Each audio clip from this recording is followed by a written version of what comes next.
Tere, mu kallis ehed ja energiaotsija! Täna läheme edasi kartulivaba eluga. Seekord ma tahaksin rääkida teile kartuliomleti asendamisest.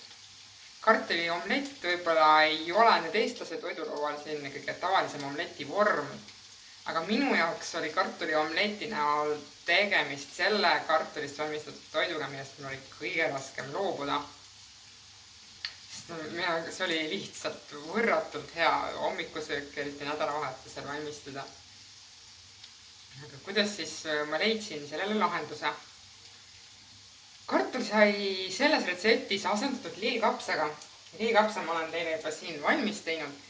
Ma tegin lillkapsariisi, lasin selle blenderis peeneks, panin selle ahjuplaadi peale, lisasin sinna natuke õli ja soola ning panin ahju ja röstisin seda seal 200 kraadi juures natukene aega.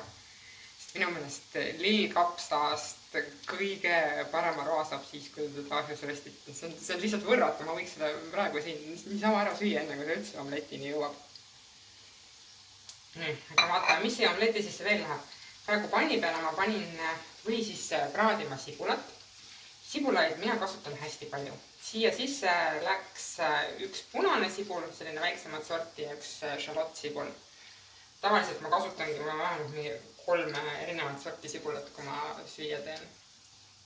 Sibul on nii puhastava toimega ja imeliselt toitev ja rahustav ning temal on see hea omadus, et ta ei tõmba praktiliselt üldse endale toksilisi aineid sisse sellel ajal, kui ta kasvab, nii et teda võib ka tavapõllumajanduses toodetuna osta. Aga kui tema ükskord sinu kehasse jõuab, siis ta korjab seal ikkagi mõnuga toksilisi aineid kokku ja aitab neid su kehast välja viia. Ma vaatan, et need sibulad on siin juba päris mitu minutit niimoodi väiksel tulal susisenud, need näevad kenad välja. Et paneks nüüd peale selle lillkapsa, mille ma olen ilusasti ette valmistanud.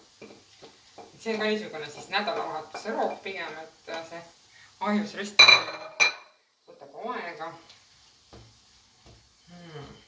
Ja ma pean ütlema, et minule meeldib see niimoodi lillkapsa ja sibulaga valmistatud omlett oluliselt rohkem kui kartuliomlett kunagi meeldis. Mulle tundus küll, et see on nagu asendamatu, aga ei olnud üldse niimoodi. Mune ma panin nüüd praegu siia 3 tükki, kuna tundub, et on sellised hiljuti munema hakanud Kanada munad, et üsna pisitillukesed olid, teised veel. Tavaliselt, kui ma teen ühele inimesele, siis ma panen vist 2 muna. See on niisugune paras kogus seedida. Suuremat kasvu inimese jaoks, siis võib olla see 3 muna ka. Et igaühel on see valguseedimisvõime erinev. Nüüd ma lasen tal siin niimoodi vaikselt pudiseda. Et munaga on sellised lood, et ma soovitan seda mitte päris kõvaks küpsetada. Et sellisel juhul nagu erinevad kartuliomletist, millest tavaliselt lõigatakse tükid välja ja seal saab mõnusasti kodust väljas näksimiseks kaasa ka võtta karbiga, siis selline pehmem omlett, mida mina soovitan teha, see tuleks siis otse kohe ära süüa. Ja ma praan teda ainult ühelt poolt. Selleks, et ta enam-vähem niimoodi pehme, kui mõnus jääks, mitte väga vedel pealt ei oleks, siis ma panen ta lihtsalt kaane peale ja vaatan, millal ta on jõudnud sellisesse konsistentsi, kus ta võiks juba mõnusasti söödav olla. Lillkapsas on väga hea aseaine kartulile, et ta on suurepärane väävliallikas ja väävlit vajab meie keha väga, eriti selleks, et maks saaks ennast puhastada.